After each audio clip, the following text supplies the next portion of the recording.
Well, I think the two questions that a bioethicist has to ask in the abortion debate are, one, is it a question of when life begins, or is it a question of either permitting or prohibiting abortion based on independent phenomena?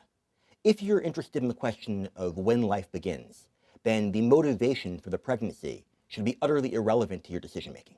If you believe that a fetus attains a personhood past a certain age, even if that fetus is the product of rape or incest, it wouldn't make sense to allow someone to terminate a pregnancy if you believe that fetus is personhood.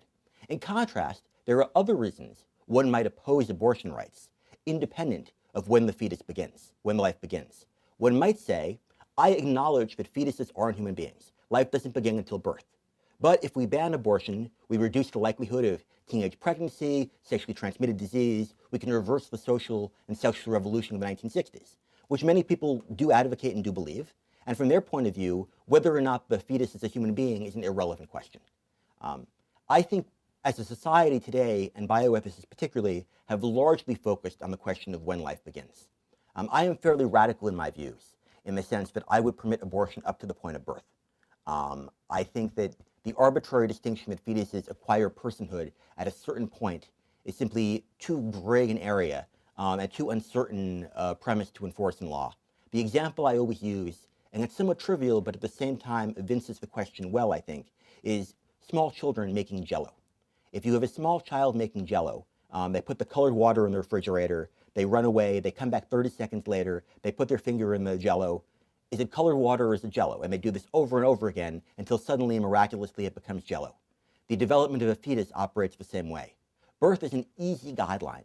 The truth is, since I believe that sentience and cognition or consciousness define life, there probably are infants in the first few days of life who don't really have cognition, who don't have this sentience. But for a practical, realistic way of running the world, we couldn't live in a world where we euthanize them or allowed infanticide. That being said, I would also add, as a bioethicist, I have written extensively on treating infanticide, and particularly mothers with postpartum depression and postpartum psychosis, as distinct from other murderers and other criminals. I think we should grant great latitude to women who kill or euthanize their infants at birth and treat them with kindness as someone suffering from an illness. I think the answer to that is fairly simple. The ancient Romans, for example, didn't view birth as a cutoff point. They had a certain number of days, and it varied where in Rome you were before a child gained full personhood. The ancient Spartans certainly didn't view infants at birth as having human capacity or human value. We have a very hard time distinguishing whether a child once born is 3 days old or 7 days old or 2 months old. And you don't want to have a system that has courts engaged in the process figuring out exactly how many days old the baby was, and having people's lives and their prospect of going free or spending time in jail dependent on exactly how many days they were post-birth. So my actual philosophical drawing line would be far past birth in terms of days or weeks, but there's no practical way to implement that.